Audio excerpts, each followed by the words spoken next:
Good morning. Now it's 6:20. Let us start now.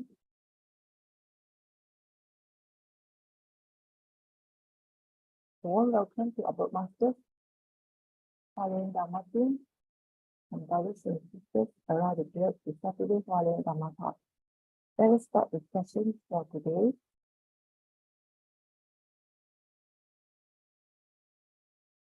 This morning,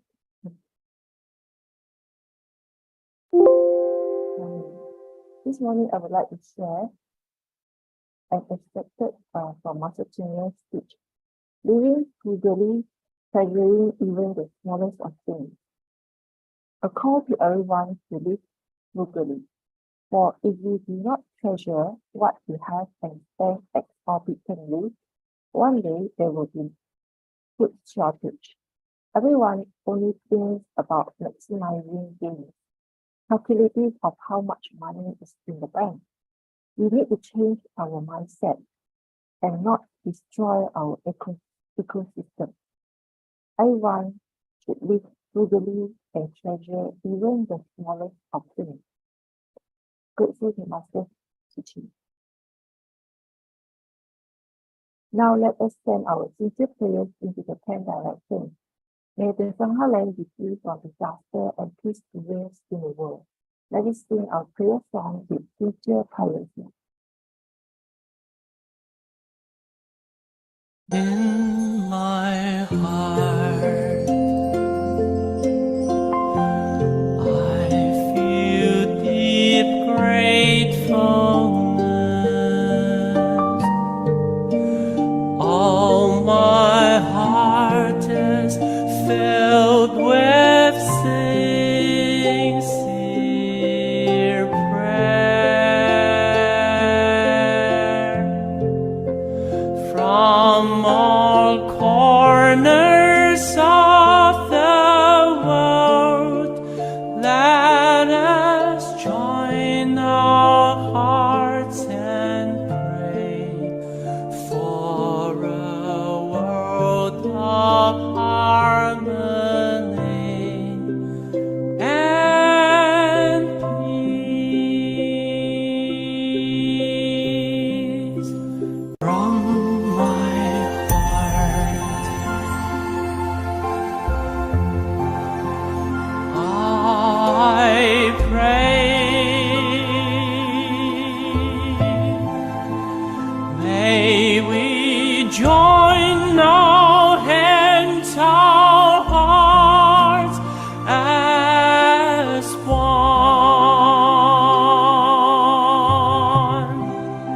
Spread the seeds of great love, nurture wisdom evermore. Let us fill the world with hope.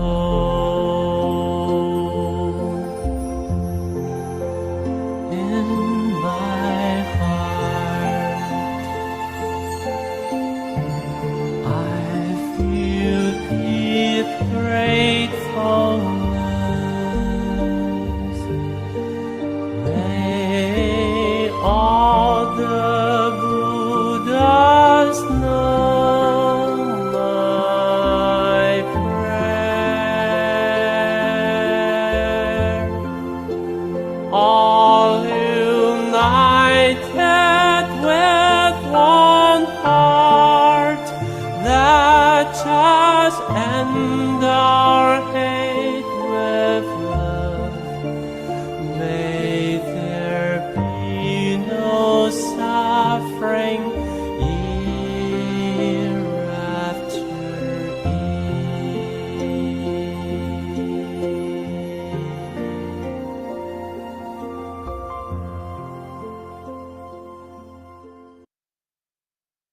May all minds be purified. May there be peace in the community. May there be no disasters in this world. Now let us pray together for universal love and blessing. With loving respect, gratitude, and confidence, let us wish every person in our lives a healthy body, an enlightened mind, and a thankful to human and universal love. Now let us expand this consciousness to include every person in the world, every being in the universe. Let our unified love make this wonderful world even better. Let us all immerse ourselves in the joyful embrace of universal love. Before we hear the wonderful sharing, let us invite Puppet Master to lead us in paying homage to the teacher again. Let us pay our respect for these teachings and explorations to the Buddha and Master Ching by making two virtual bows. Please rise, arms together. First bow. Second bow. Third bow. In a bow to our beloved Abed Master, who could join us today.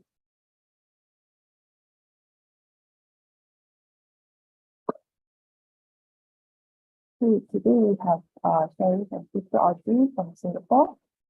We'll be sharing on reset in 21 days and followed by Mr. Q from USA. We'll be sharing a true story of turning your life around. Okay, before that, let us invite Sister Su Ching for the victim summary. Sister Su Ching, over to you. Good morning. Okay, give me a second. Okay, the last week there was Brother Sean. He spoke of in times of crisis, when disaster strikes, we look for aid to ease our plight. And in these moments, Tzu Chi arrives with open hearts and empathetic eyes. Brother Sean, with love and care, returned home for his brother's wedding affair. He found himself amidst a national flood emergency that's so dire. So he stayed on to help with his heart afire. With so many international reliefs under its wings, Tzu Chi knows the struggles that the disasters bring.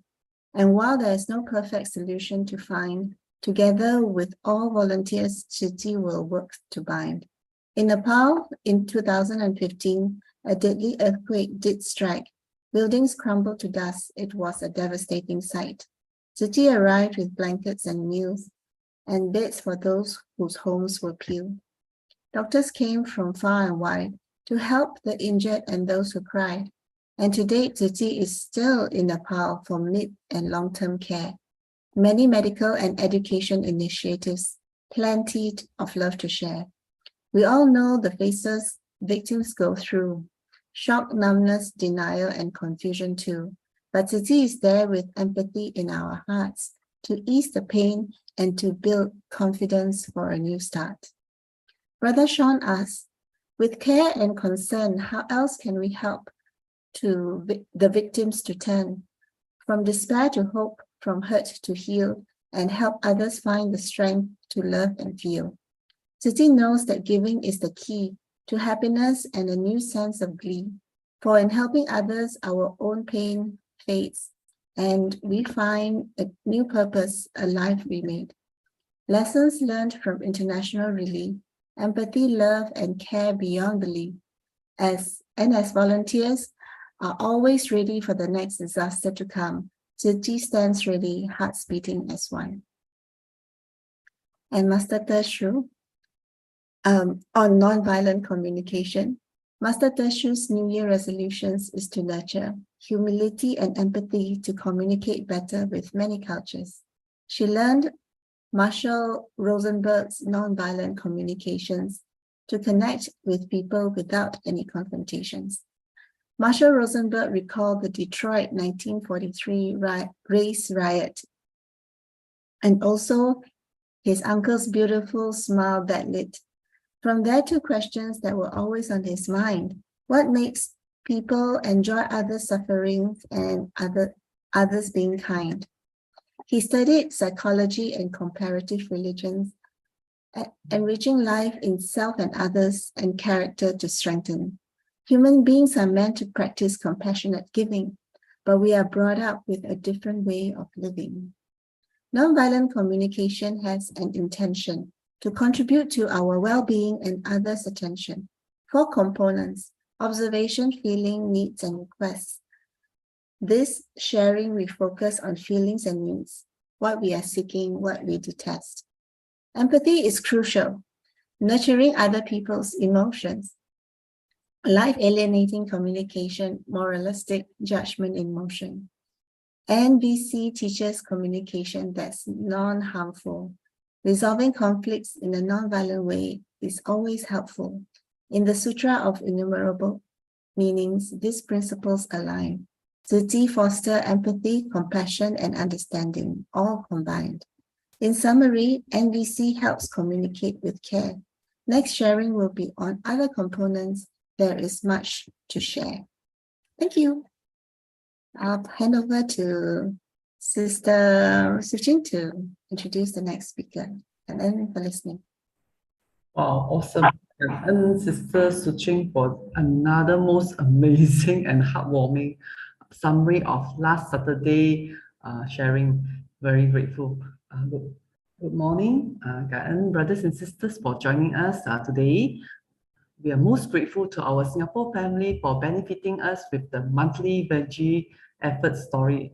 Today, Sister Ho Jing Sing will bring us Sister Andrew Call from Singapore, the story on Reset in 21 Days. Sister Audrey is no stranger in the world of education in Singapore. Sister Audrey is the Tzu Chi Great Love Preschool Singapore principal. She has been the principal. She has worked in this preschool, Great Love Preschool, since January 2016, with 7 years of experience. Without much ado, let us pass the platform to Sister Audrey.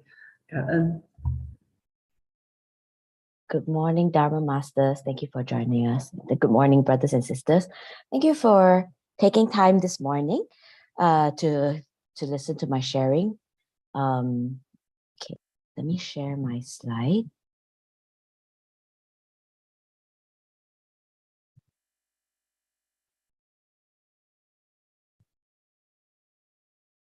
Oh dear, hold on. There we go. Okay, so good morning, everybody. So today's sharing is about how to reset in 21 days. Okay. So first of all, these are the 3 components I'll be talking about. And I'd like to thank Sister Sing Ting for inviting me to share with everybody today. Okay. So before the diet, let me do a little bit of self-introduction. I started as a volunteer in Tzu Chi in 2009. And at that point in time, I wasn't vegetarian yet. And I was I was quite hesitant to adopt the vegetarian diet because of certain preconceptions. And then in 2016, I joined Tzu Chi Great Love Preschool as a principal. We opened 2 centers by now. Okay, the first center was opened in 2014, and then I joined as principal in 2016. Then in 2020, we opened our second center. I now oversee 2 centers. I don't just, I'm not the principal anymore. Okay.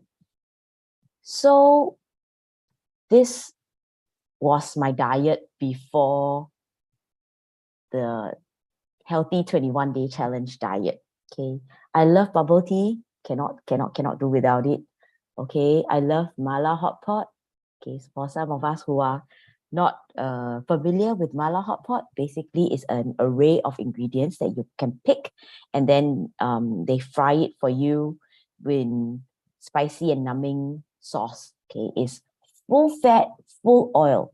Okay, looks very delicious because it is. Okay, and then pizza and carrot sticks. I'm vegetarian, not vegan. Okay, so you can see it's full fat, full sugar, full everything, okay? Full of things that are not good for me. And then, of course, I cannot do without coffee. So this was my diet before the Healthy 21-Day Challenge. And I'm the kind of person, if you tell me, no, don't do it, all the more I want to do it. So if you tell me, don't drink bubble tea, it's not good for you, I will drink bubble tea on that day. That's how my body works. So, I need to be, I need to be motivated. Okay, strong motivated. And before the 21-day diet, I thought, it's too healthy for me. I cannot. It's too healthy. And it's just green vegetables on green vegetables on green vegetables. Everything is going to taste very green, not ready for it. And I need chili sauce. I need chili on everything. If it's too green, I'm going to need chili for everything. Okay. Everything needs to be full fat, full sugar. I need full flavor. I cannot. I really simply cannot embark on this healthy 21-day diet. It's just too healthy for me. So as I said, I need some motivation. Okay, a lot of people who see me say, oh, you don't need to lose weight because you look so slim already, But I weigh myself every day, and then I realize there is a problem. Okay, there's this thing called skinny fat. I'm sure this is a term that many people are familiar with. Okay, and I have colleagues. My colleagues were my biggest motivation. I'll share some of my colleagues with you later. Okay, and under their encouragement and of course companionship, I decided to give myself a chance.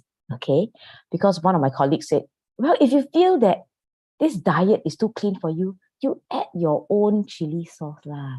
Add your own. I was like, oh, okay, nobody's gonna judge me. I'm gonna just go ahead and try it. Okay.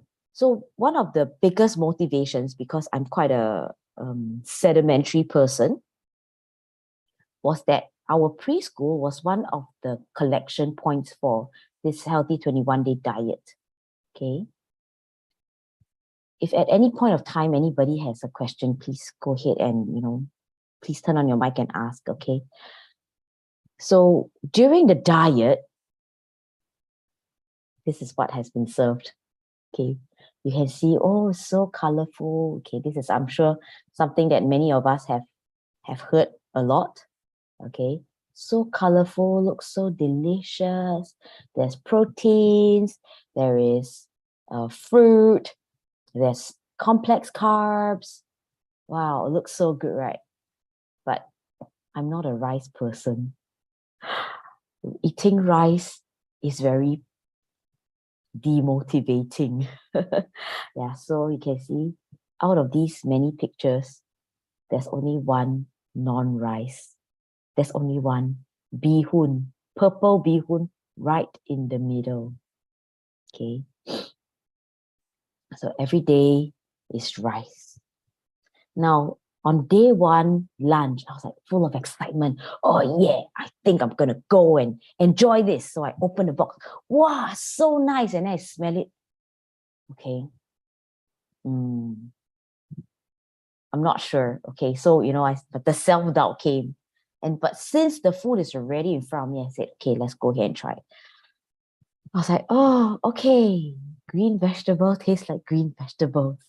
Carrots taste like carrots. Broccoli tastes like broccoli. Oh, everything tastes like what it's supposed to taste. And then I told my colleague who was sitting beside me, yeah, everything tastes like what it's supposed to taste. So she looked at me and she said, yeah, what do you expect it to taste? Do you expect like green vegetable to taste like potatoes? Do you expect carrots to taste like broccoli? What do you expect? I was like, oh, okay. All right. So I know what to expect now. Food tastes like what it's supposed to taste. And it made me realize, I'm so used to eating full fat, full sugar, full of things that are not good for me. I'm not sure what food tastes like anymore. And I realized the portion was just so big that it put me off. One big portion of rice, so many portions of vegetables, one portion of protein. I was like, it was just so much. So after eating lunch at 11:30 at that time, I was like, okay, I think I'm very full now. I cannot eat anymore. Then when the dinner came at 5:30, I was like, it's time to eat again? But I'm not even hungry yet. But since the food has been put right in front of me, it's like, okay, let's eat. So I ate and I realized, this is never ending. There's so much chewing. I feel like a horse. You know, you see how horses and cows, they chew their food when they when they eat, right? And I was like, oh, really feel like a horse or a cow. I chew until my mouth is tired, you know. So after day one, I was like, okay, this is just too much food for me. So the second day, I told my colleagues, can you all please help me to eat some? Okay, I can finish lunch on my own, but can you please help me with some of the dinner? So, you know, I'll share half the rice and most of the vegetables. And then I ate, okay, day 2, not so bad, okay? Day 2, I managed to do it. Then day 3, and then day 4. And there were days that there was things like brinjal, which I absolutely cannot make myself eat. And then there were many days with capsicum. Oh, capsicums are the bane of my life. I don't like capsicums. But I did not say, oh, I don't want to eat capsicums. I just looked at the colleague beside me and said, can you rescue me? I don't say I don't eat it. I just said, you know, can you rescue me? So they understand. And, you know, she took some of the capsicum, and then she took some of the brinjal, and then I could manage eating a lot of it. Okay. So every day was the same routine. I would finish lunch on my own. And then for dinner, my colleagues will help me with some of the rice and some of the vegetables. Okay. So gradually, I managed to accept whatever has been put in front of me. And then I would eat and eat and eat and eat. Okay. I would just eat the yummy food in front of me. And I gradually accepted that, you know, black-eyed peas taste really good. And I don't need so much oil.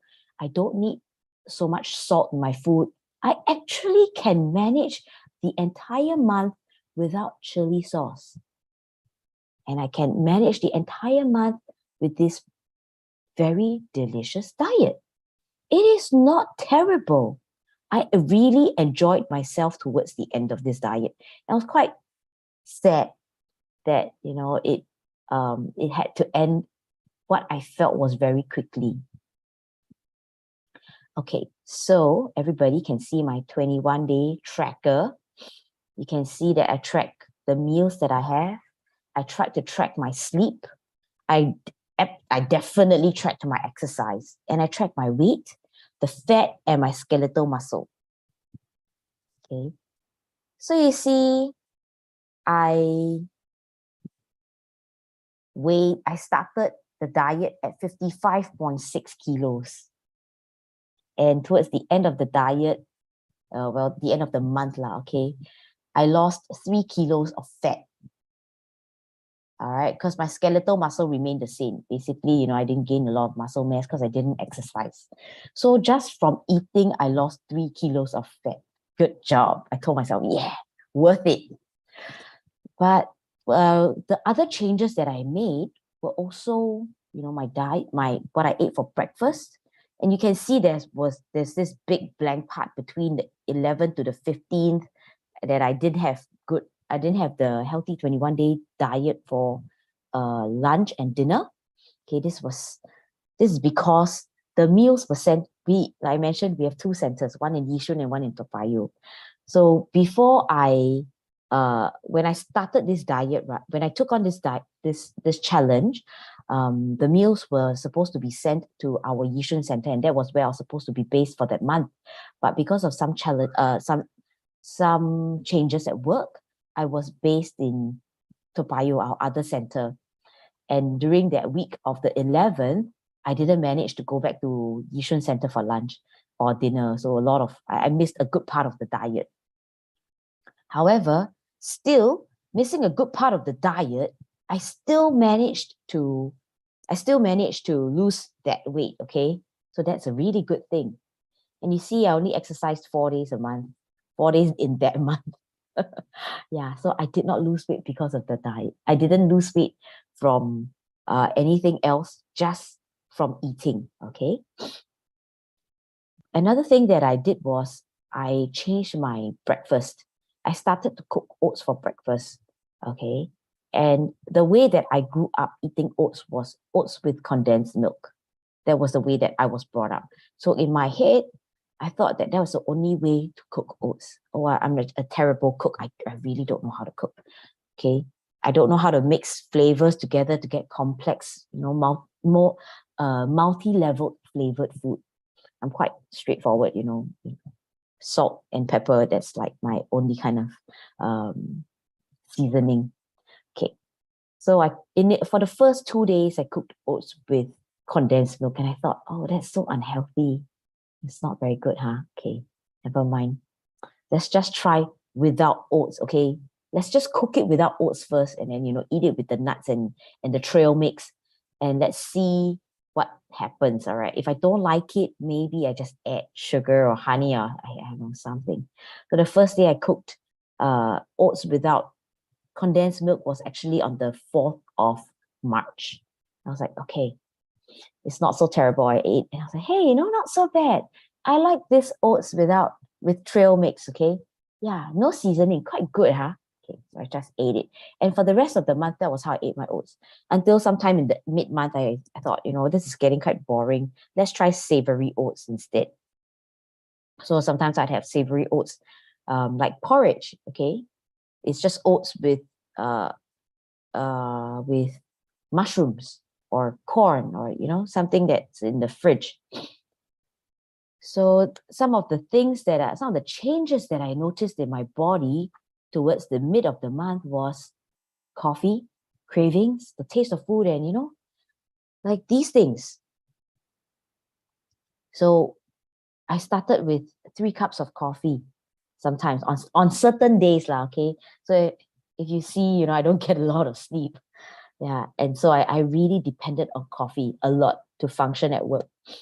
So sometimes I would have 3 cups of coffee. But then I realized I started to be able to function quite well with no coffee. I wasn't lethargic. I wasn't tired. I was feeling really good.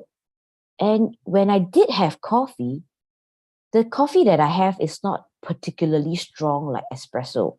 Okay, I have things like Nanyang coffee. I'm very sure most of us know what's Nanyang coffee, right?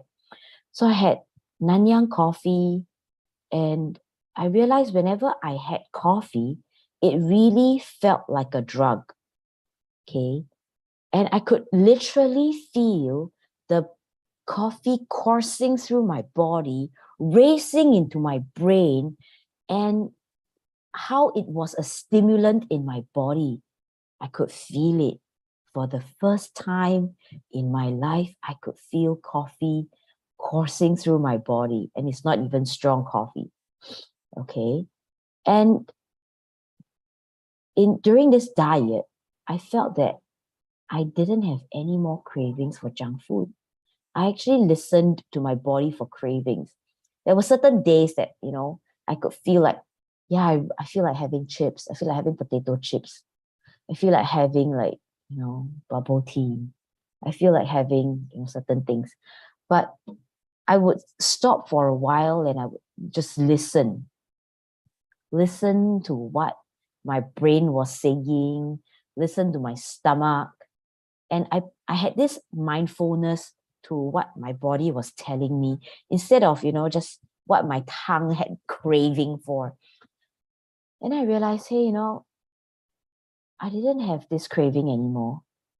I was craving for something savory. I was craving for something sweet. I wasn't craving for potato chips.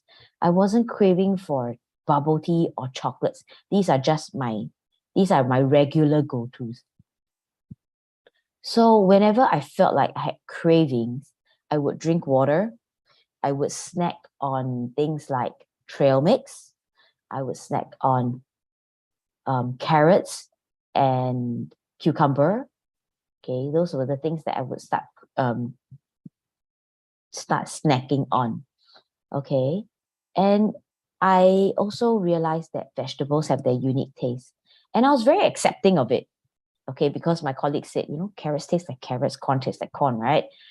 Things taste the way they are supposed to taste, and it's not like what I would call green on green. Vegetables don't always taste green. I think a lot of us know what that means, right? When the food tastes very green.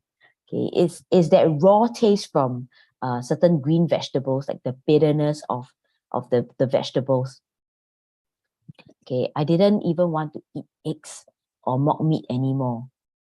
Yeah, I just felt that the processed food was not doing a lot of good for my body. Okay, I think it was very taxing on me. Okay, another thing was, I wasn't so fussy about food anymore.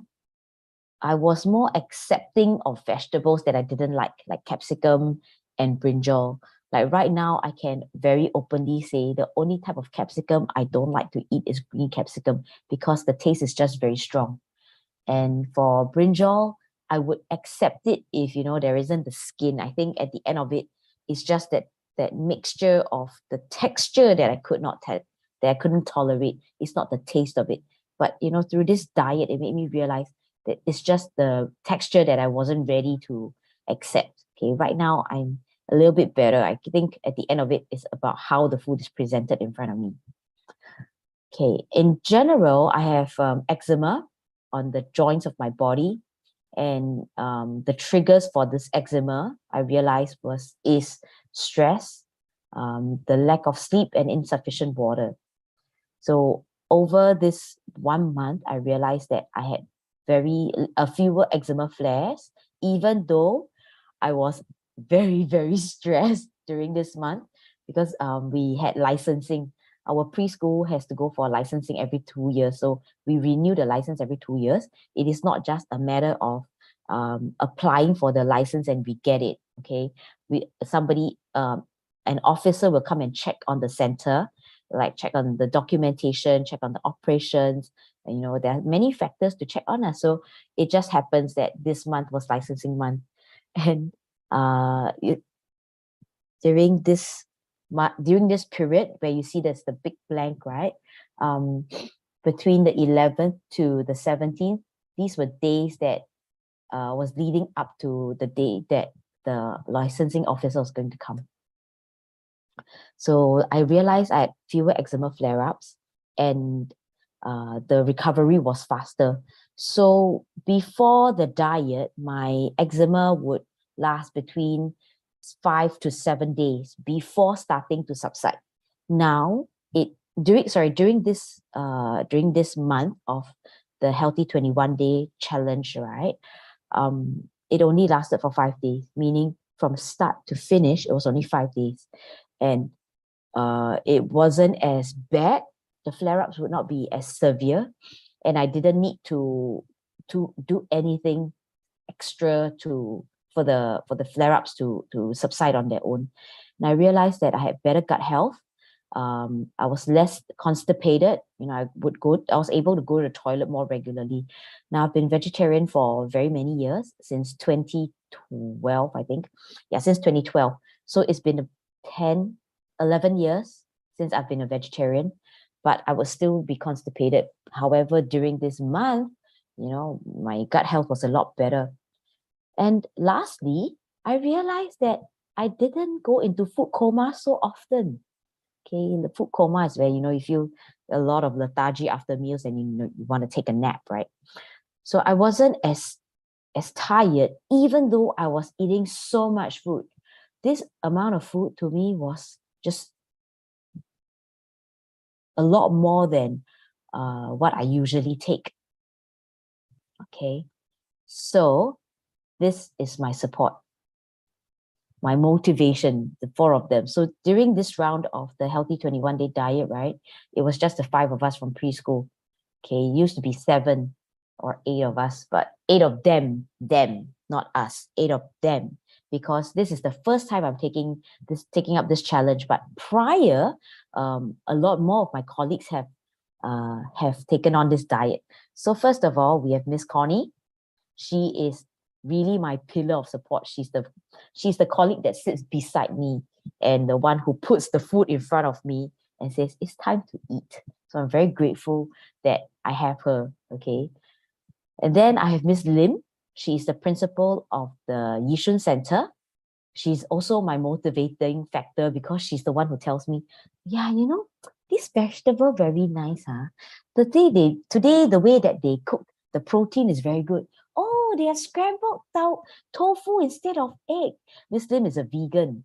So, you know, like when looking at her enjoy the food makes me enjoy the food as well.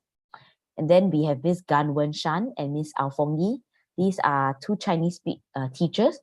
Okay, Miss Gan, she's a very health conscious teacher. She took on this diet because the first time, she took on the diet this time round because the first time she managed to lose a lot of weight, really a lot. She went from maybe like a size medium to a size small. Okay, she lost a lot of weight. So looking at her was a very big motivating factor. And then we have Miss Ao Fong Yi.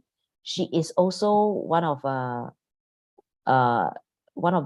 teachers that lost a lot of weight during this challenge. Okay, so let me share with you what they have said. Okay, so I asked them a few questions, you know, because I really needed their help in terms of the sharing for our friends who don't read Chinese. Okay, Miss Connie, she says she took on this diet because she wants to be healthier, and she wants to know more about this whole food, plant-based diet, and she wants to eat a clean diet. She wants to eat it right. She wants to be a healthier vegetarian. Okay, and some of the changes that she noticed about her body was that she realized she had more clarity of the mind. She was very aware, you know, she didn't feel like she was groggy or, you know, muddled most of the time. And she really felt lighter. Okay, and she would definitely recommend this diet to her friends again because it's really good, and it's as if she has found the way to eat healthy again. Okay, and for Miss Ao, this is the second time she's taking on this diet. She realized that the food this time round is more delicious and it's more flavorful. Okay, she anticipates every single time that she opens the meal box. She's full of anticipation, and she wants to see what is in the meal, I call it a lunch box. Okay, even though it's for lunch and dinner. And then she wants to see, she's full of anticipation as to what is in the lunch box. And you know, this time she not only ate right, she also exercised. And even though she only lost 1.5 kilos, her fat has actually gone down from 35% to 33%, which is, you know, quite a big deal actually. Okay, and she believes that if she can exercise and diet together and, you know, have very good lifestyle, you know, she can lose a lot more weight and become healthier. And on top of that, you know, whenever she opens the lunchbox, she realizes it's not just not just a feast to her sense of sight, but also the sense of smell. And, you know, she's just full of positive emotions when it comes to wanting to eat. Okay, she's like, oh, you know, this meal, let's just enjoy this meal in peace. Because not sure if many of you notice when we eat, right? Like especially all of us in preschool, when we eat, we are either sitting in front of the computer or we have to, you know, still supervise the children when we eat. So eating in peace is actually a very big deal. Okay, yeah, so we can actually look at the food and enjoy and savor every mouthful. So that was what Miss Ao was. She treated herself when she ate her lunch and her dinner. She said, let us eat in peace and really enjoy this food because of all the effort that has been put into preparing this delicious meal. Okay, and then she hopes that there will be countless she can embark on countless 21-day diets, 21-day healthy 21-day challenges, because this is something that she really enjoys. She wants to thank the people behind this healthy 21-day challenge team as well. Okay, Now, next, we also have Miss Gunn sharing. Okay, she says, initially she thought, okay, this healthy 21-day challenge, okay, I think I can. She has looked at what others have shared about this healthy 21-day challenge before. And she says, I can cook all this, it just looks like it's blanched vegetables. It looks like it's blanched, this. It's not so difficult to make. I think I can do it on my own. And then on top of that, we are very grateful to have the organizers share the recipe for all these different types of food. Okay, so she initially, Miss Gan thought that, okay, I can cook on my own, but she said, a bit lazy, to have to prepare so many different things. Okay, never mind. Let's just take on this challenge. Okay, and she wants to, and the main reason why she wants to take on this diet is because she wants to be healthier and she wants to detox. During this diet, she felt that she didn't feel, the way that her body was feeling was not so lethargic. She felt a lot lighter, and she felt like her digestive system was not so taxed. And she would definitely recommend this diet to her friends because it's not just healthy, but it's also a good way to detox. And for Miss Lim, she says that she wanted to try on this diet because she wanted to know whether she was able to adapt, okay, to eating healthy, okay. And some of the changes that she noticed about herself during the period of this 21 days was that she can taste food for what it is, and she's very satisfied with what is presented in front of her, and she feels very good. Okay, and she feels like I said, like many of us have mentioned, she felt lighter, she felt that she had a clearer mind, and should definitely recommend this diet to many people because it is healthy. Okay, and to conclude, some of the changes that I have made after this 21 days is my breakfast. Okay, so I live on my own, and breakfast is really something that is very difficult for me because I used to eat bread. But after I started living on my own, bread is not my friend because I realized I have to buy, I take a long time to finish the bread, and I end up tossing most of it away. So now I eat mainly oats and trail mix when I'm tired of oats. When I'm tired of sweet oats, I do savory oats. So I do it with mushrooms or vegetables or something else that I have in the fridge. Okay. I snack on trail mix with a lot more, or dried fruit. So I buy naturally dried fruit. I add a lot more fruit into my diet. Okay, so that's really good. I started cooking lunch on my own. Lunch is prepared for us in school. So, I'm very blessed that the cooks in my school, in the schools, are really good cooks. The food that they prepare is so delicious. I'm so spoiled by the cooks, really so spoiled. That's why it's a challenge for me to cook lunch every day. I don't cook rice. I do quinoa omelette with vegetables with no oil or little or no oil. I do seasoning. I use the cabbage seasoning that we have in Tzu Chi. Okay, I use that.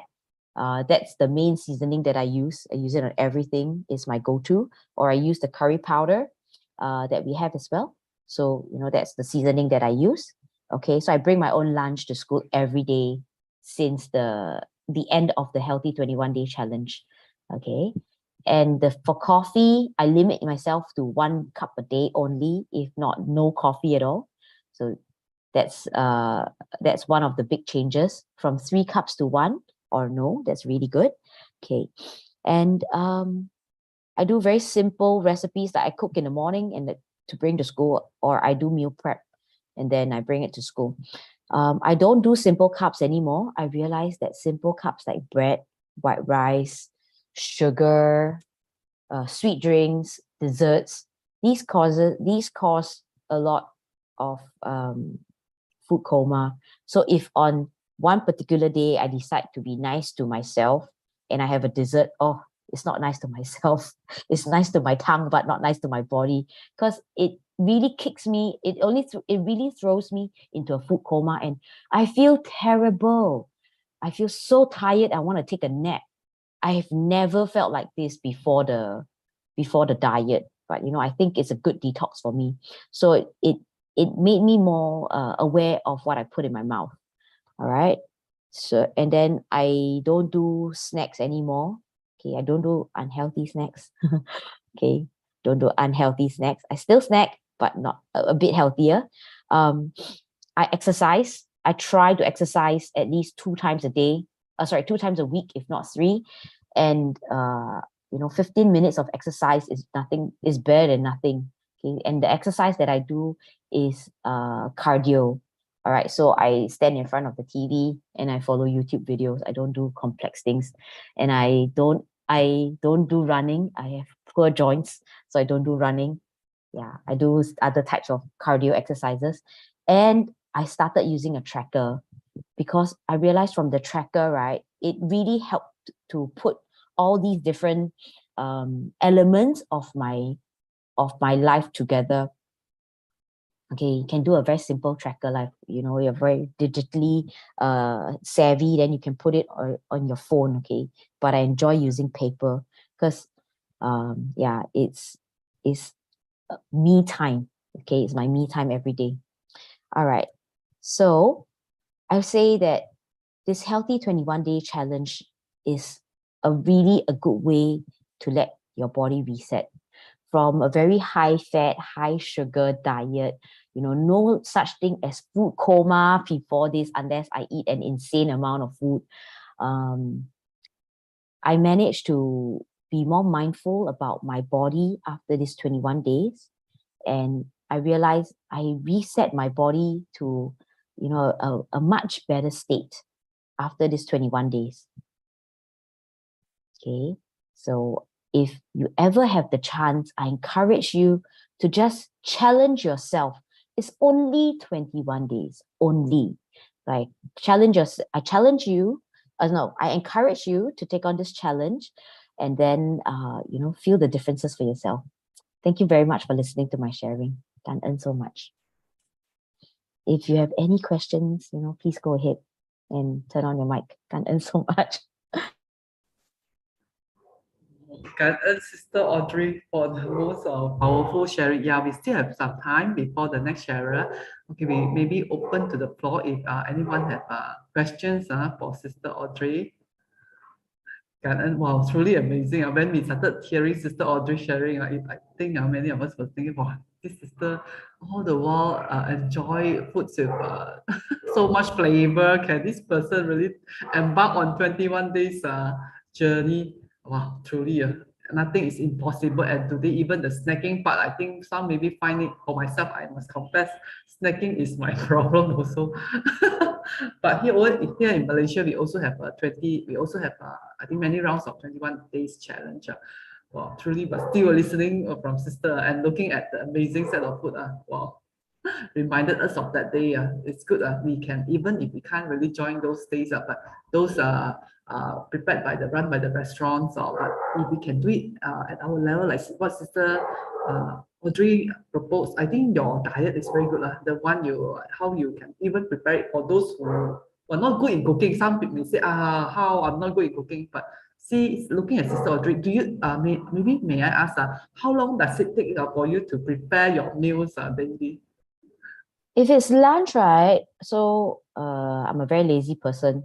After I cook my breakfast, after I cook oats for breakfast, right, it takes maybe 8 minutes from start to finish. Okay, from the time the water, I put water in a pot until like I dish it out is 8 minutes. Then I give the pot a rinse. I use the same pot, and then I cook quinoa or millet. That doesn't take very long. And then being the very lazy person, I just throw everything in the same pot. Yeah. So, if it's millet and rice, like quinoa and rice, or quinoa and vegetables is all in the same pot.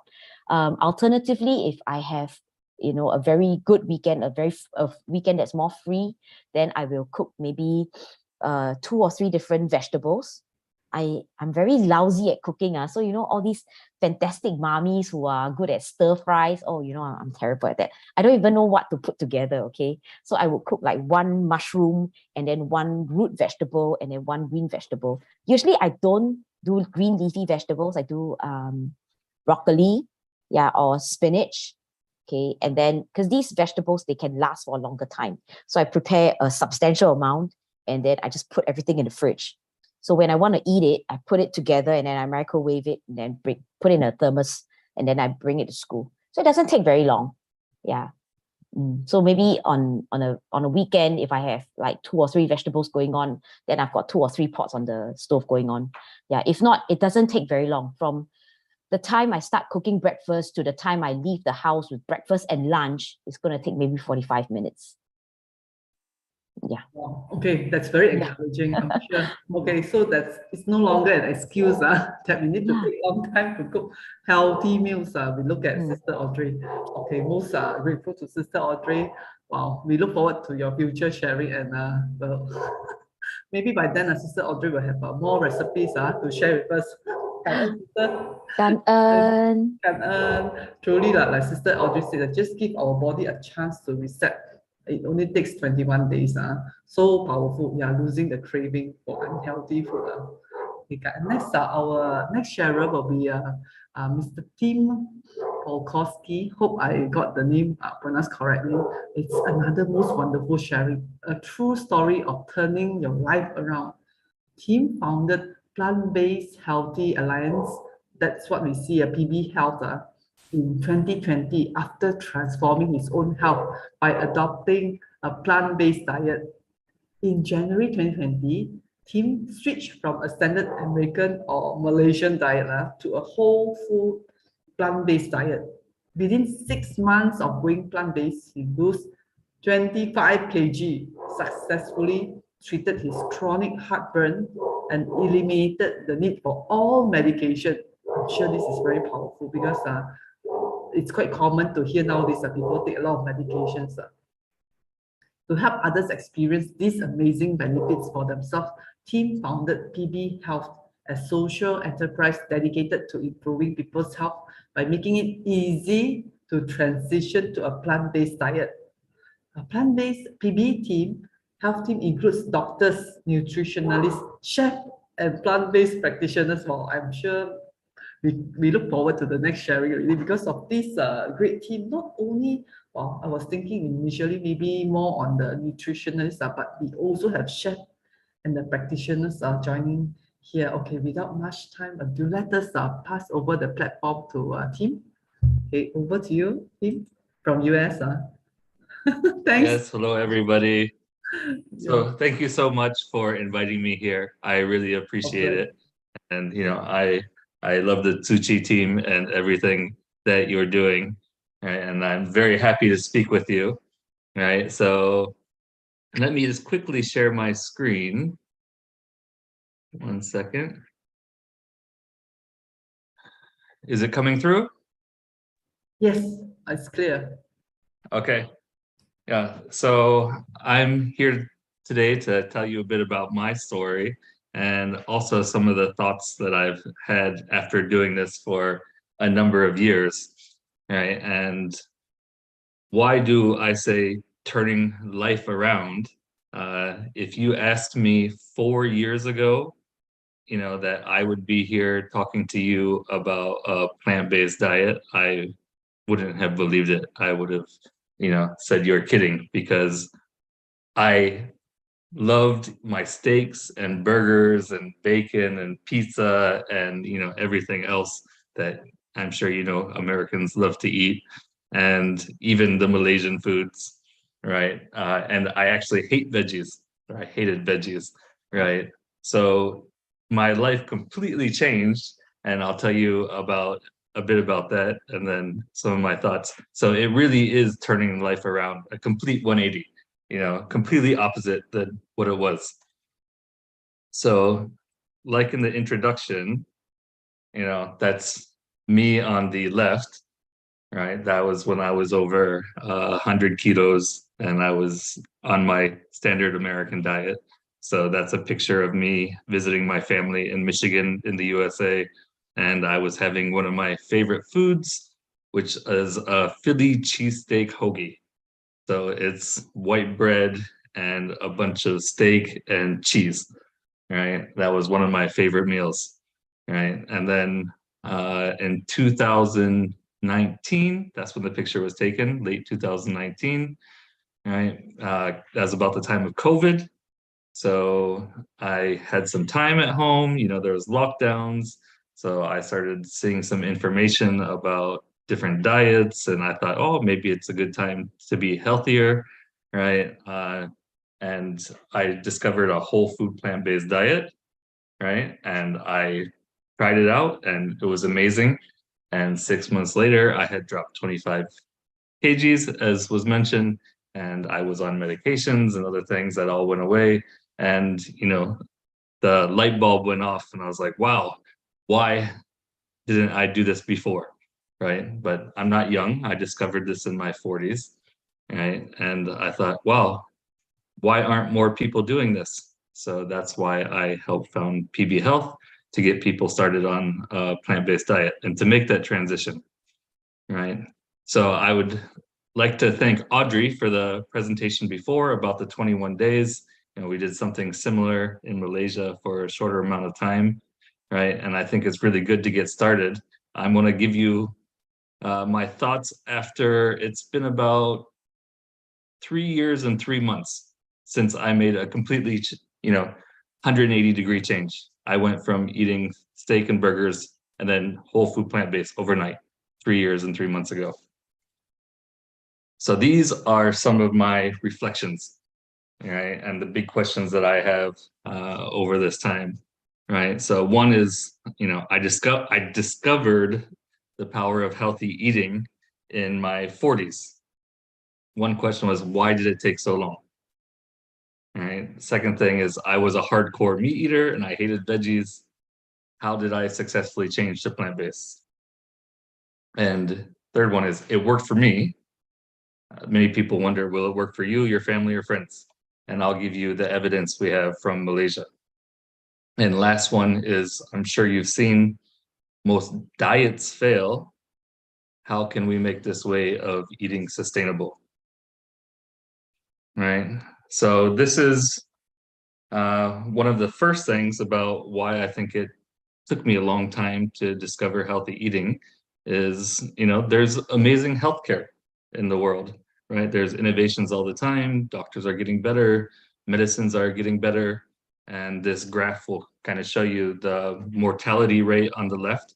So that's the people, dying, right? And then over time, how communicable diseases, things like flu, right? Tetanus, polio, all the things that you get vaccinations for, that used to be a huge issue and people were dying from it, becoming less and less so because of healthcare, right? So medicine is getting good. So I always was of the mind that, I'll do what I normally do. And then there's the healthcare industry that will help me if I have health issues, right? But what is happening over this time is the communicable diseases or the infectious diseases are coming down, right? At the same time, lifestyle related, chronic diseases, diabetes, obesity, like I was, hypertension, cardiovascular disease, heart attacks are skyrocketing, right? So what's happening? Is this food related? So I'd never really thought about this in the past, right? And then I had time over COVID to start thinking about it. But even when I was introduced to this information, I thought, okay, we all know we need to eat healthy. We all know we need to exercise. So what else was really stopping me, right? So one thing was I just didn't have a sense of urgency. I had some medical issues. I was taking some medications, but never once did my doctor tell me that, I should change my diet. They would say, okay, if you have this issue, we'll give you this medication, right? Of course, they would say you should eat healthy. They tell me things like you should avoid spicy food for your heartburn, right?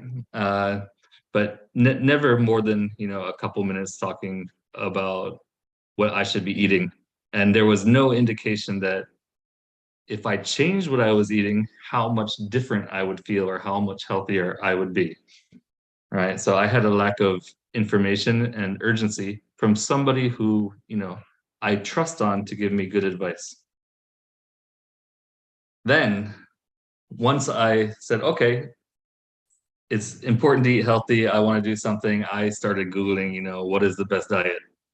Right. And I'm not sure if you've come across a lot of these terms, they're all different kind of diets out there, from, vegan to Mediterranean. There's the Mind diet, the Dash diet, right? A lot of people talk about keto diets, right? And there's very passionate people that are behind all of these, even doctors, right? And they'll, one doctor will say you should do keto for one thing, and one will say you should go vegan for the same thing, right? So as normal people or consumers, and we don't have PhDs in healthcare, right? What are we supposed to do, right? So I found it was just all too confusing, and I think that was also something that, was stopping me from making a change. Then, when I was pretty convinced that a whole food plant-based diet is the right way to go, right? Then I had so many friends I'd talk about, I want to try this diet, or I'm, doing this, and they would send me articles, they would send me, information that pretty much was against what I was saying. So there's a couple examples here. Time magazine had a big cover at one point that said, eat butter, the scientists have labeled fat enemy and why they were wrong, right? And then there's another one, Daily Mail, Gwyneth Paltrow, celebrity saying that you should try a high-fat keto diet, right? And a lot of times there'll be scientists or other experts that are supporting these claims, right? So are they trustworthy? Did I make the right choice? Are they right? Wasn't quite sure. So there's this uncertainty around it, right? So this is before I started. And then when I finally did decide to make that change, what were the things that changed my mind, right? So one of the major ones was I discovered these doctors. The guy on the left, his name is Dr. Colin Campbell.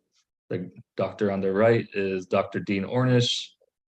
You'll see that they're both very famous. Many of you have probably heard these names. Dr. Campbell wrote the China Study, which is one of the bestsellers in nutrition, and it's considered the most comprehensive study of nutrition ever conducted. And Dr. Dean Ornish on the right was the first doctor that showed you could actually reverse heart disease with diet and lifestyle changes. So these are two doctors, right? But what really convinced me is when I discovered that they were the consulting physicians for the guy in the middle, the former US President, Bill Clinton, right? Of course, presidents receive the best medical advice there is in the world, right? So whatever they're doing, I'm sure they're not following fad diets or other things, right? That they're getting the best advice and they're getting the best doctors. And he had heart disease, and he actually followed the advice of these doctors that were telling him to eat a whole food plant-based diet, right? And by doing that, he actually treated his heart disease. So I thought, well, if the US president can, adopt this and is good for him, then there must be some real facts and truth behind it, right? So that kind of gave me a foundation of trust to what a whole food plant-based diet is. And then I started looking into it more, I was like, okay, it was good for him. How about I start, just Googling for whole food, plant-based, vegan, all these different diets. And this graph here is showing you how many academic journals there are that cite different kinds of diet, right? So a lot of people talk about vegetarian, a lot of people talk about vegan, and a lot of people talk about plant-based. So you'll see here in this graph from the year 2000 to 2018, the number of academic publications, so these are scientists and researchers that are looking at it, and the kind of diet. And you'll see that vegetarian is the orange one, right? There's been interest over time, but it slightly grew over the last 20 years. The same is for vegan. There's some interest, right? The light green line, and it slightly grew over the last 20 years. But there's been an explosion in interest in plant-based diets, right? And so there's all this really great research that is being done that tells you about plant-based diets, what they're good for, right? And the benefits. So after I had all that information, I was living in Kuala Lumpur, Malaysia at the time. And I thought, well, I'll try it myself, but I want to make sure that, I talk to people who know about this and can potentially support me. So I met these people who later helped me set up PB Health, right? So luckily I did find some doctors who know about whole food plant-based in Malaysia, and also a very talented chef. His name is Chef Dave. Maybe you've seen him on social media. He's quite famous now, right? So Dr. Vaithi, Dr. Lachana, Dr. Jess, and Chef Dave, all supported plant-based and said, let's introduce this to more people. And they supported me along the way as well, even giving me blood tests and, advice. So it's good to have the support. It's good to want to do it. But like all of you know, you have to make it tasty, convenient, and affordable, right? And here's just some pictures of the food that I was eating when I changed. Luckily, I knew Chef Dave, and he's a talented cook. So you'll see many Malaysian dishes here from all different cuisines. There'll be Indian-inspired ones, Chinese-inspired ones, even Malay dishes. So this is one key part, and I was very lucky to be living in Malaysia and having the right support there to get this food, right? And the last thing is, if somebody just told me to go plant-based and would show me the results, tell me these are the doctors who say this, I, maybe listen to somebody, but I don't think I would have actually changed, right? So the key for me was, I got the information, I had the right people around, and then I just tried it, and I gave myself a very easy goal. So, many people with Tzu Chi tried 21 days. I just said, let me try this for a couple weeks, right? I had no intention to do this long term. And just after a couple weeks, I was feeling so good, and I'd never felt so good, right, in many, many years, that I thought, wow, this is amazing, and I need to do more, and I need to tell other people about it, right? But it took me experiencing that for myself before I would have actually, changed or ask other people to change themselves, right? And just starting with something very achievable, I just want to do it for a couple weeks, right? And just that couple of weeks was enough for me to experience it and then want to do it more. Okay. So I did it for myself. I had amazing results, and I couldn't believe that more people aren't doing this. So that's when we set up PB Health, worked with the doctors and nutritionists and chefs, and we asked Malaysians to try it out, right? So for just 7 or 14 days, so Tzu Chi does 21 days. We wondered, can we get results if we just do it for 7 days or 14 days? We actually started for 14 days, but some people said, oh, I'm feeling pretty good after 7. So, we wondered, would you get results if you just did this for 7 days? Okay. And when we started this, people said, are you really going to have that much effect just from food? Like, are you going to make us exercise more, or are you going to make me quit smoking? And we said, no, we're not going to make you do any of those things. we just ask that you change your diet. And, of course, it's not good to smoke. The doctors aren't going to recommend that, right? It's good to exercise. The doctors will recommend that you exercise, but we didn't ask people to change anything other than what they ate. And why is this important for Malaysia? This is like most of the world, like my country, the US. But, it's one of the worst in Asia that Malaysians are 50% overweight or obese, right? High cholesterol in the population's 40%. Heart disease is the #1 killer, right? Hypertension is at 30%, diabetes at 20%, right? So there's this huge problem and a huge need in Malaysia, right? And like I said, some people will say, well, it's maybe because Malaysians sit around, right? Or Malaysians started drinking more, right? A lot of them are smoking.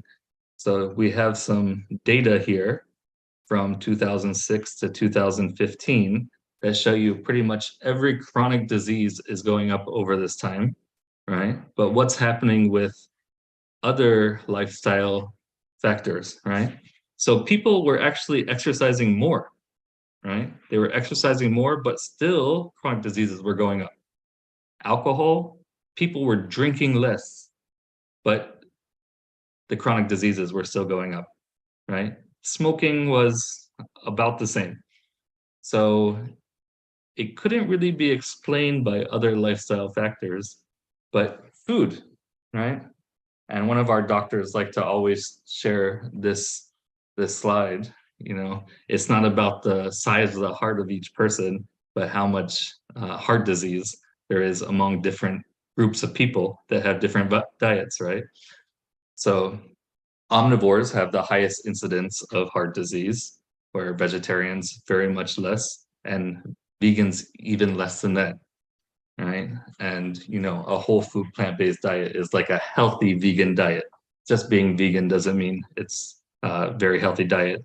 Like Audrey shared earlier, it's getting rid of the salt, oil, sugar, right?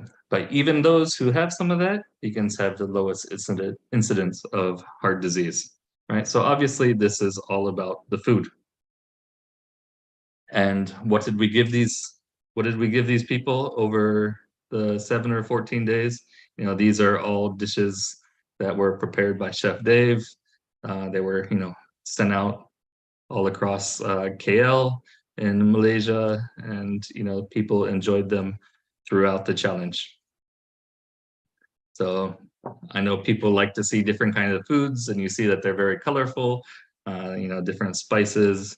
We tried to have a mix of Indian, Malay, Chinese, and Western, so people could get the whole gamut of different kinds of foods and flavors, so that after the challenge, they could, better identify for themselves what they liked and that they could continue on.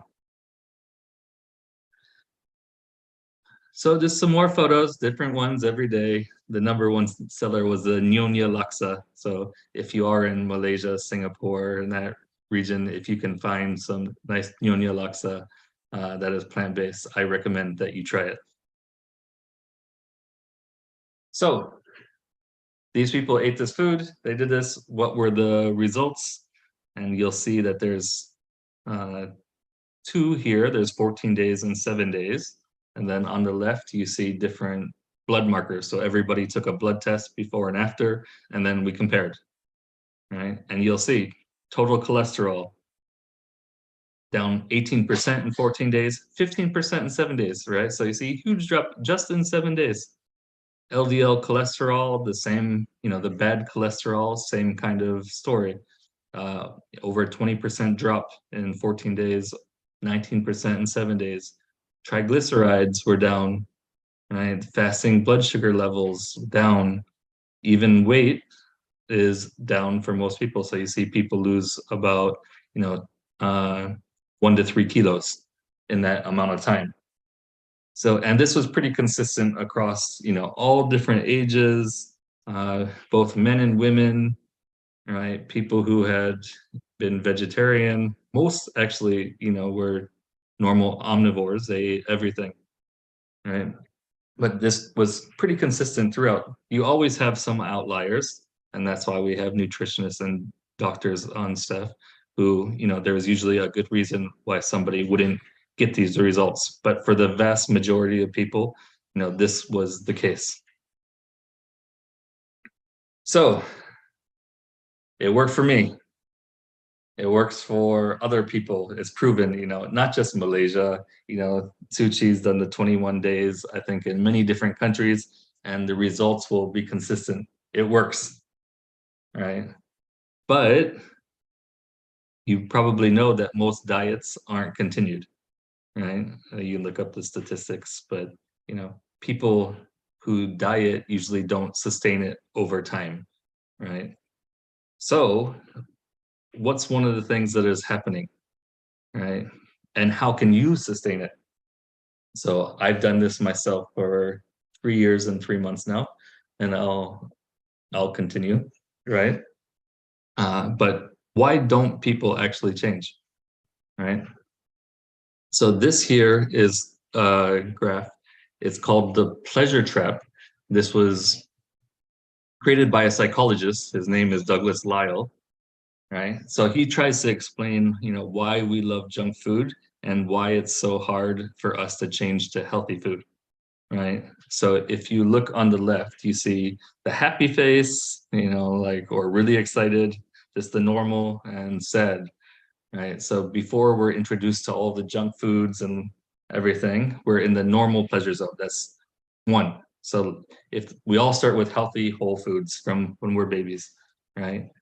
But then when you have junk food, chips, fries, things with lots of salt, oil, sugar, that actually, gives us dopamine in the brain, and we have enhanced pleasure, right? So that's where you see the graph going up. That's the junk food, right? But we don't always maintain that pleasure because your body gets used to it, right? So if you keep having those foods, it just becomes normal. So that's the number 3 there, that you can continue to have junk food and you're still in the normal pleasure zone, right? So then what happens when you introduce healthy food, which I think many people have experienced in the 21 days, right? We did the same for the challenges in Malaysia, right? So when you introduce healthy foods and you take away all those nice sugars and oils, right?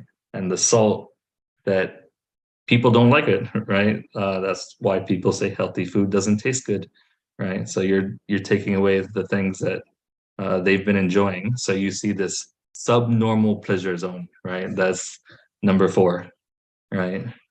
But if you actually continue eating that food, right, and you maintain it, your body starts to like it, right? And then it goes back into the normal state. And that's where you're at 5, right? So if you can get to there, then you can just normally enjoy the foods that are healthy, right? The issue is that most people never make it through this 4th stage, that valley, right? So the key question is how we get over that. And it looks like from research that to get past that valley, can take anywhere from 6 weeks to, a few months, right? And I think that anybody who's done the 21 days, you've got an amazing start, and hopefully you're on the upswing, starting to enjoy those foods, right? And if you continue on, you can consistently enjoy those things, right? So I would encourage anybody who's done the 21 days to keep it up. See if you can keep it up for, over 6 weeks, couple months, and try to get back into that normal pleasure zone, right? And if you can get there, it is much more likely to be sustainable. And, even for myself, my plan was, I thought this was amazing. I'm just going to keep going forever, but then, I moved to the US, different things happened. Sometimes I went out to eat. They didn't even have any veggie options. The best thing I could get was French fries, right? So, my plan was to always just maintain this, but the reality was, I tried to do my best, but, I had pitfalls along the way. right? I didn't always eat the most healthy things, right? But because of that experience and commitment to it, I said, oh, it's all right, I'll just get back to it. So, I think that over time, I've gone through these kind of dips and mountains, but it is improving, right? So I try to be kind to myself and not get I don't beat myself up over not doing it 100% all the time, right? The other thing I found was, you know, a lot of people will go plant-based for different reasons. We're talking about health today, but a lot of people care about the animals. A lot of people care about the environment, right? I didn't have those motivations when I started, right? I just wanted to feel healthier. It's not that I don't care about those things, but it wasn't a priority in my life, right? But once I actually changed my diet for health, and then I realized, wait, because I'm focusing on my diet, I'm also having this other good impact, right? I started to feel better and better about it, and it became more important in my life, right? So even though I haven't done a whole food plant-based diet 100% for the last 3 years and 3 months, I have maintained at least vegan, right? So I try to make it healthy. Sometimes it's not as healthy, but it has been vegan, and I find it very easy to do, right? So I did a little calculation online. There's things like the vegan calculator. So you can see if you change your diet, how much impact you're having on various things. And here are a few, right? So since I changed my diet over the last 3.3 years, there's over 1,000 lives that I haven't impacted, right? So that's from farm animals, fish, all the ikan bilis and different things. So there's over 1,000 lives that haven't been lost because of my diet change. CO2 reduction is also a big factor for diet change. So over the last 3.3 years, my CO2 reduction is around 11 metric tons. What does that mean? That's 2.5 years of car use, right? So just by changing what I've been eating, it's like me not driving for 2.5 years. Last thing is water. Our diets, especially meat, has a huge resource drain. They use a lot of water, first to irrigate the plants that then they feed to the animals, right? And then the animals themselves and all the processing, right? So over the last 3.3 years, it's estimated that I've saved 5 million liters of water. And how much is 5 million liters? That is the same size as 2 Olympic-sized swimming pools, right? So even though I did this all for my health, over time, I can also, feel good about I'm having all these other really excellent impacts, for animals and for the planet. And it's one of the things that keeps me going. And lastly, I would like to, say if you like this way of eating and you feel like plant-based is good for you, it's really important and nice to find a community, right? And the first community I would like to thank here is Tzu Chi. This picture was with some Tzu Chi volunteers. Our kitchen in Malaysia, Tzu Chi had arranged for our meals to be delivered to hospitals, to patients in need. So we're delivering meals here together with the volunteers. And I think Tzu Chi is doing great work and people are very supportive and kind. And I think, it's nice to have that community around to keep you motivated and support you along the way. The other ones I'd like to mention here that I'm working with right now is called ProVeg International, who actually collaborates with Tzu Chi at the international level. They work on UN climate conferences, right? And the team there has a mission of reducing animal consumption by 50% by 2040, right? So it's a big international organization and group centered mainly in Europe, but they have activities in Asia, North America, Latin America. right? And it's a very passionate and supportive group of people who have all kinds of plans to help make a plant-based world, right? So I would once again like to thank the team here. And I think that, if you've had a positive experience with plant-based, please share it with others. If you see organizations out there that you think can help, please reach out.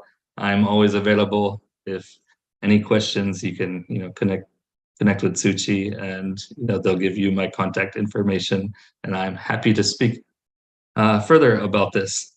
So with no further ado, I think that's it for my sharing, and thank you very much to the team for letting me be here. If there are any questions, just let me know. Wow, inspiring sharing. Thanks so much, team, for the wonderful, fantastic story. Yeah, indeed. We look forward to hear more from team on the development on this plant-based promotion. Hopefully, there will be more people embarking on this journey. Thanks so much. Okay, if there's any questions, please feel free to post it at the site. Else, you all can share, send to us. We will forward it to team later. Or if there's any email, we can pass it to our team as well. Yeah, I could write my email in the chat right now, just in case. Anyway. Great. Okay, watch out for the. Okay, we will share this as well. Okay, team, let me copy this and put it in our chat group. We will. Yeah. Okay, this today's sharing is also recorded. So for those who miss it, we can share with our friends, family, and friends. Over at the other side, the YouTube, we also receive messages. Very grateful to Sister Epi for staying there to support Sister Epi. The feedback, good. Thank you for this very interesting talk. We can gain more knowledge on this plant-based diet. Personally, it takes a lot of self-discipline to change our eating habit, eating diet, though it is universal. Although everyone knows that plant-based diet can make us healthier, so it takes a lot of self-discipline. So thank you, team, for inspiring us. Thank you. Okay, before maybe we end, let us take one group picture. Sorry, maybe I should have taken earlier because some have left for their activities, but it's okay. They can watch it, watch the recording later. Okay, let's take one group picture. Okay, Sister YY. Sorry, just now I forgotten. We should take it in the middle. Thank you, everyone, for joining us. We look at the pictures shared by team. I didn't realize that it can be that so colorful. The plant-based diet, all done by Chef Dave. Is it, team? Yes. So Chef Dave and the team that he trained up. Good. Yeah. Then we also see. I think he used for noodles. They also have noodles, right, for these 21 days. Yeah, so we were also one of the suppliers for some of the challenges in KL this last year. Do share with us. Yeah, we look forward. If there is any current, what about the current 7 days or 14 days? Do you all have where can people find this all these programs? Yeah, so when we started, there was no Tzu Chi doing this, right? So there was nobody, really doing it, and there weren't restaurants, and we actually wanted to work with restaurants to do it, but we couldn't convince restaurants to do it, right? Yeah. Or we couldn't convince them to do it properly. Properly, maybe that's the word.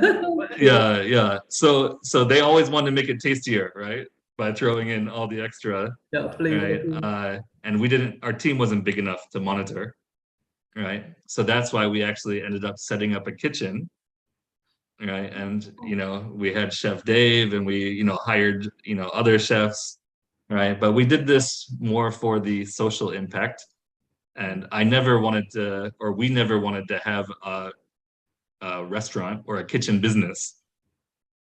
Right, that wasn't the intent. We wanted to help people get healthier, right? So then, over time, we found, because of Tzu Chi, because of other restaurants, it became available. So then we said, okay, others can take it, and we'll stop the restaurant business and we'll let others do, the challenge, and we'll try to, support in other ways. So now I'm focusing more on how can we bring international expertise to Asia, right? So for example, from America and Europe. So I am working with the team to hopefully get some speakers for a healthcare conference this summer in Malaysia, right? Wow. But yeah, we want to do more. Well, we look forward to seeing team here in Malaysia. TIMA conference, all of us watch out for TIMA conference, sign up, and then we can take pictures, list here the live sharings, the updated stories from team and our TIMA groups. Thanks so much. Okay, thank you everyone for joining us since this morning. Thank you team and Sister Audrey for lots of inspiring, heartfelt, heartwarming, and insightful sharing. We can see all the feast, I think feast to our eyes, looking at the tasty foods. So 21 days foods, it's not like people thought are bland, but it's really can be very colorful and nutritious, and of course flavorful also. We heard well, it's healthy. Thank you again. Hope that each of us could sustain this joy and take in another piece of our masters and find and love to our life. Okay. At the end of the session, we will pay respect to our masters and the Buddha. Okay, we can use our different ways. Okay. Paying respect. First bow. Second bow. Thank you everyone for joining this session. See everyone next week, and look forward to TIMA conference and see brother Tim there. Okay, thank you everyone. Take care. Stay safe. Bye bye.